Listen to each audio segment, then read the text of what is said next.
Hello friends, आप सभी का एग्जाम्पल 91 में स्वागत है साथियों। आज का जो आपका सेट रहेगा हिंदी का आपका 29 दिसंबर किसका रहेगा साथियों? 29 दिसंबर का सेट रहेगा, वो भी 2021 का सेट रहेगा, वो भी हिंदी का रहेगा साथियों। किसका रहेगा? तो आपका हिंदी का सेट रहेगा साथियों, पेडागोजी रहेगा। चलिए हम लोग क्वेश्चन की ओर डायरेक्ट चलते हैं। बोला गया है क्या बोला गया है? तो शिक्षार्थी भाषा के व्याकरण का सृजन कब करते हैं साथियों?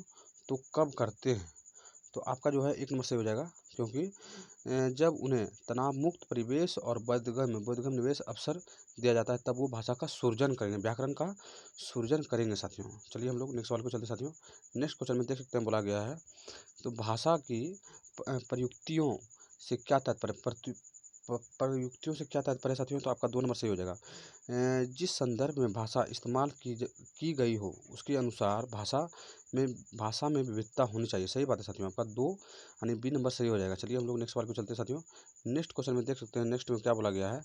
तो भाषा व्याकरण के कौन सी उपागम, क्या साथियों? भाषा व्याकरण के कौन से उपागम यह विश्वास करता है कि भाषा पारस्परिक व्याकरण और शब्दावली से नहीं बनती बल्कि अक्सर पहले से गढ़े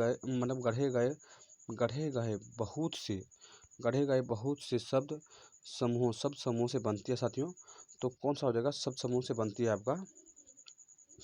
आपका 3 का आंसर आपका फर्स्ट हो जाएगा, क्योंकि बोला गया फर्स्ट में साथियों कि शब्दकोशीय उपागम हो जाएगा साथियों। क्या होगा? शब्दकोशीय उपागम हो जाएगा साथियों। चलिए हम लोग नेक्स्ट सवाल को चलते साथियों।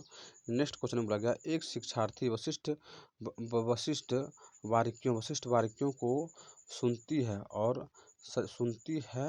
सजातीय और शब्द कर्म के नमूने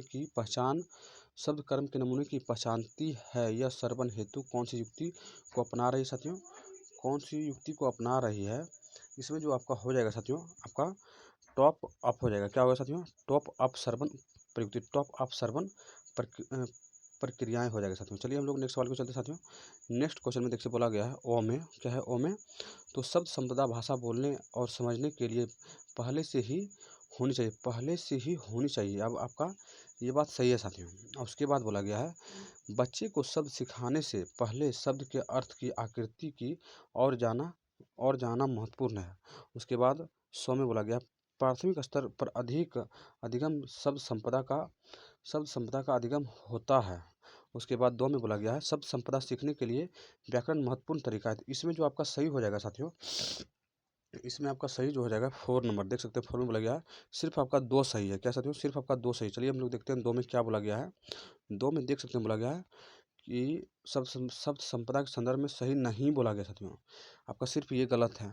शब्द संपदा सीखने के लिए व्याकरण महत्वपूर्ण, ये गलत हो जाएगा। बाकी बात आपका ए बी और ओ व स आपका सही है साथियों। सिर्फ आपका शब्द संपदा सीखने के लिए व्याकरण जो दे दिया, इसलिए आपका ये गलत हो गया। सिर्फ आपका देख सकते हैं, सिर्फ आपका 2 इसमें गलत हो जाएगा साथियों। चलिए हम लोग नेक्स्ट सवाल को चलते साथियों।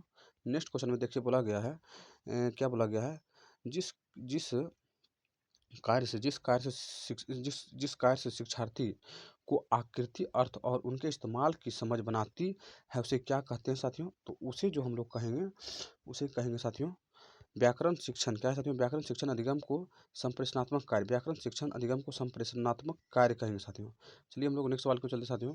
नेक्स्ट क्वेश्चन में देख सकते हैं बोला गया है लेखन के किस उपागम को मानस मंथन रूपरेखा प्रारूपण पुनरावृत्ति प्रूफ रीडिंग और अंतिम प्रारूप लिखना शामिल है साथियों। अंतिम प्रारूप लिखना शामिल हो जाएगा इसमें साथियों। आपका 1 नंबर सही हो जाएगा। क्या है 1 नंबर में? तो प्रक्रिया उपागम। क्या साथियों? प्रक्रिया उपागम हो जाता है साथियों ये सब। चलिए हम लोग नेक्स्ट सवाल को चलते साथियों। नेक्स्ट में बोला गया है राष्ट्रीय शिक्षा नीति 2020 विदेशी भाषा के अध्ययन के अनुशासन किस रूप में करती है साथियों? विदेशी भाषा के बारे में बोला गया है। किसके बारे में है? तो आपका विदेशी भाषा के बारे में साथियों। तो आपका जो हो जाएगा इसमें सी सही हो जाएगा। देख सकते हैं माध्यमिक स्तर पर अतिरिक्त विकल्प देना साथियों। चलिए हम लोग नेक्स्ट सवाल को चलते साथियों। नेक्स्ट क्वेश्चन में दिया हुआ है कौन सा संकेत भाषा के संदर्भ में सही नहीं है साथियों? संकेत भाषा के संदर्भ में तो आपका जो हो जाएगा साथियों इसमें आपका 3 नंबर से हो जाएगा, क्योंकि 3 में बोला गया है संकेत भाषा की व्याकरण नहीं होती है, यही गलती है। चलिए हम लोग नेक्स्ट सवाल को चलते साथियों। नेक्स्ट में बोला गया कक्षा 8 के एक विद्यार्थी ने लघु कथाएं पढ़ने में रुचि प्रदर्शन की जब उनके भाषा अध्यापन ने उस सदत हसन मंटो की एक लघु कथा के बारे में बताया। इस प्रकार के पाठन को किस रूप में जाना जा सकता है साथियों? इस प्रकार के पाठन को किस रूप में जाना जा सकता है? तो आपका विस्तृत पाठन के रूप में। किसके बारे में? विस्तृत पाठन के रूप में जाना जा सकता है साथियों। चलिए हम लोग नेक्स्ट सवाल को चलते साथियों। नेक्स्ट क्वेश्चन में देख सकते हैं, नेक्स्ट में बोला गया है भाषा अधिगम के बारे में प्रमाणिक सामग्री के बारे में कथन कौन सा सही है? प्रमाणिक सामग्री के बारे में सबसे पहले में बोला गया है सामग्री के संबंध में क्षेत्र के सामाजिक सांस्कृतिक संदर्भ को ध्यान में रखना चाहिए। ये बात आपका सही हो जाएगा साथियों। देख सकते हैं आपका ये बात एकदम 100% सही हो जाएगा साथियों। आपका जो है ये बात एकदम 100% सही है साथियों। उसके बाद आपका बी सही हो जाएगा। सामग्री इस प्रकार की हो जो शिक्षार्थियों को क्या पढ़ना चाहिए ऐसे दिशा निर्देश दे सके। सही बात है साथियों। आपका ए और बी सही है, बाकी बात ये गलत हो जाएगा क्योंकि किसी भी क्षेत्र में किसी भी तरह की सामग्री पढ़ाई जा सकती है। गलत हो गया, किसी भी क्षेत्र में किसी तरह की सामग्री नहीं पढ़ा सकता है। इसलिए आपका ए और बी, मान लीजिए कि आप तमिल तरफ जाइएगा तो आप हिंदी में नहीं पढ़ा सकते, इसलिए आपका ए और बी सही हो जाएगा, सी आपका गलत हो जाएगा साथियों। चलिए हम लोग नेक्स्ट सवाल को चलते साथियों। नेक्स्ट सवाल में बोला गया है क्या है? तो सीखते हुए आकलन का तात्पर्य क्या होता है? सीखते हुए आकलन का तात्पर्य आपका हो जाएगा, सीखते हुए आकलन का तात्पर्य आपका एक नंबर सही हो जाएगा। कक्ष में होने वाली प्रतिक्रियाओं के अभिन्न अंगों के रूप में आकलन हो जाता है।